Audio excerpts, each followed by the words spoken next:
वहाँ पर एक गोली चली थी जिसमें एक खोखा भी बरामद हुआ है।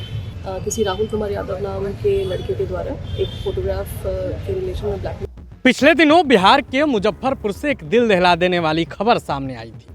खबर थी कि एक लड़की को मंदिर के बाहर गोली मार दी गई। गोली किसने मारी, क्यों मारी, इसकी जांच पुलिस कर रही थी। लेकिन अब इस पूरे मामले में चौंकाने वाला खुलासा हुआ है। जिस लड़के का नाम सामने आया है उसे जानने के बाद आप भी चौंक जाएंगे। आखिर क्यों गोली मारी गई, इन तमाम चीज़ों पर पुलिस पदाधिकारी ने खुलासा किया है। आप ये वीडियो देखिए। कल दिनांक 30/3/2026 को सदर थाना क्षेत्र अंतर्गत भगवानपुर चौक के पास जो मंदिर है उसके पास एक घटना की सूचना हमें मिली थी, जिसमें एक लड़की जिनका नाम निशा कुमारी है, उनकी गोली मारकर हत्या कर देने की बात सामने आई थी। घटनास्थल को सुरक्षित करते हुए एफएसएल की टीम को बुलाया गया था और जब वरीय पदाधिकारियों द्वारा घटनास्थल का निरीक्षण किया गया तो उसमें पाया गया कि वहाँ पर एक गोली चली थी जिसमें एक खोखा भी बरामद हुआ है। जो स्थानीय लोग हैं तथा परिवार के परिजन से जब संपर्क करके इस बात की जानकारी मिली है कि लड़की जो थी उनको किसी राहुल कुमार यादव नाम के लड़के के द्वारा एक फोटोग्राफ के रिलेशन में ब्लैकमेल किया जा रहा था। उसी संबंध में वो उस लड़के से मिलने गई थी और वहाँ पर जो स्थानीय लोग हैं उनके द्वारा भी बताया गया था कि मंदिर के पास ये लोग थोड़ी देर के लिए बैठे थे और उसी में बात विवाद हुआ था। घटनास्थल से 2 मोबाइल फ़ोन बरामद हुआ और जो लड़का था उसका एक जोड़ी चप्पल भी बरामद हुआ है और एक खोखा बरामद हुआ है और पोस्टमार्टम की प्रक्रिया कर दी गई है। इसमें हमें लीड मिल गई है और अनुसंधान इसमें प्रारंभिक छापेमारी की जाएगी। जो आरोपी युवक है जो फरार है, उसने कॉल करके उसको बुलाया था या फिर किस वहाँ बात थी उसमें?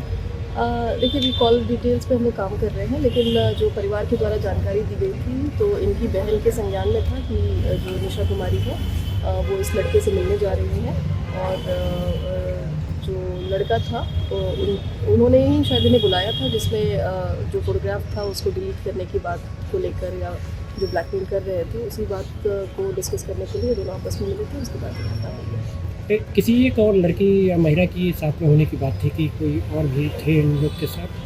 अभी इस चीज़ की पुष्टि नहीं हो पाई है। अभी जो घटनास्थल पर हम लोगों ने प्रारंभिक जांच की है और जो इन्वेस्टिगेशन अभी तक हुआ है उसमें निशा कुमारी और राहुल कुमार यादव की इस घटना पर होने की पुष्टि हुई है, जिसमें वहाँ पर विवाद होने की भी बात सामने आ रही है और उसके बाद वहाँ पर गोली चली जिसमें एक गोली उनके सर में लगी है, उससे उनकी मृत्यु हो गई। जो मृतका के परिजन है उनका क्या कहना है अभी तक की इसमें? मृतका के परिजन के द्वारा आवेदन समर्पित किया गया है और उस संदर्भ में सदर थाना कांड संख्या 330/26 दिनांक 31/3/2026 103 और आर्म्स एक्ट के अंदर दर्ज किया गया है और उनके द्वारा भी इसी बात को दोहराया गया है कि लड़की को ब्लैकमेल किया जा रहा था लड़के के द्वारा।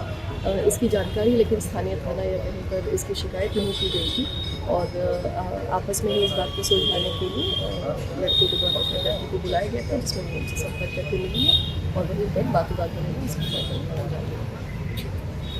तो आपने सुना पुलिस पदाधिकारी को, उन्होंने बताया कि किस तरीके से एक फ़ोटो के लिए लड़की को राहुल यादव नाम का लड़का ब्लैकमेल कर रहा था। मिलने के लिए मंदिर के पास बुलाया, दोनों बैठकर बातचीत भी किए, फिर गोली मार दी।